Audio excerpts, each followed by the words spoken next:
Complex നമ്പറിൽ ഒരു element ആയിട്ടുള്ള ലാംഡൻ്റെ വാല്യൂ നോം എനേക്കാളും വലുതാണെങ്കിൽ അത് റെഗുലർ പോയിൻ്റ് ആണെന്നാണ് കാണിക്കേണ്ടത്. റെഗുലർ പോയിൻ്റ് എന്ന് കാണിക്കാൻ എന്ത് ചെയ്താൽ മതി?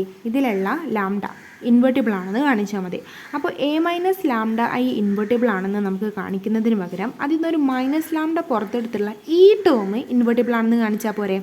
മൈനസ് ലാംഡ കോംപ്ലക്സ് നമ്പറിൽ നിന്നായതുകൊണ്ട് നമുക്കിനി ഇത് മുഴുവൻ ഇൻവെർട്ടിബിൾ ആണെന്ന് കാണിക്കേണ്ട, ഇത് മാത്രം ഇൻവെർട്ടിബിൾ ആണെന്ന് കാണിച്ചാൽ മതി. അതിനോട് മൈനസ് ലാംഡ മൾട്ടിപ്പിൾ ചെയ്താൽ അതെന്താവും? ഇൻവെർട്ടിബിൾ ആവും. ഇനി നോക്കിയേ, നമ്മൾ പഠിച്ചിട്ടുള്ള ഒരു പ്രോപ്പർട്ടിയാണ് നോം എ ലെസ് ദാൻ 1 ആണെങ്കിൽ ഐ മൈനസ് എ ഇൻവെർട്ടിബിൾ ആയിരിക്കും എന്നുള്ളത്. അപ്പോൾ നമുക്കിവിടെ I minus A by lambda invertible എന്ന് കാണിക്കുന്നതിന് പകരം എന്ത് കാണിച്ചാൽ മതി? ഇവിടെ എക്ക് എ ബൈ ലാംഡ കൊടുത്താൽ നോം A by lambda less than 1 ആണെന്ന് കാണിച്ചാൽ മതി. അപ്പോൾ നോം എ ബൈ ലാംഡൻ്റെ വാല്യൂ നമ്മൾ നോക്കിക്കഴിഞ്ഞാൽ എന്ത് കിട്ടും? 1 എന്ന് കിട്ടും. കാരണം എന്താ? മോഡ് ലാംഡ ഗ്രേറ്റർ ദാൻ നോമയാണെങ്കിൽ 1 ബൈ മോഡ് ലാംഡ എന്ന് പറയുന്നത് ലെസ് ദാൻ 1 ബൈ നോമയാണ്. അത് വെച്ചിട്ട് ഇതിൻ്റെ വാല്യൂ 1 ആണെന്ന് കിട്ടി, ഇത് ഇൻവെർട്ടിബിൾ ആണെന്ന് കിട്ടി, ഇത് ഇൻവെർട്ടിബിൾ ആണെന്ന് കിട്ടി, റെഗുലർ പോയിൻ്റ് ആണെന്ന് കിട്ടി.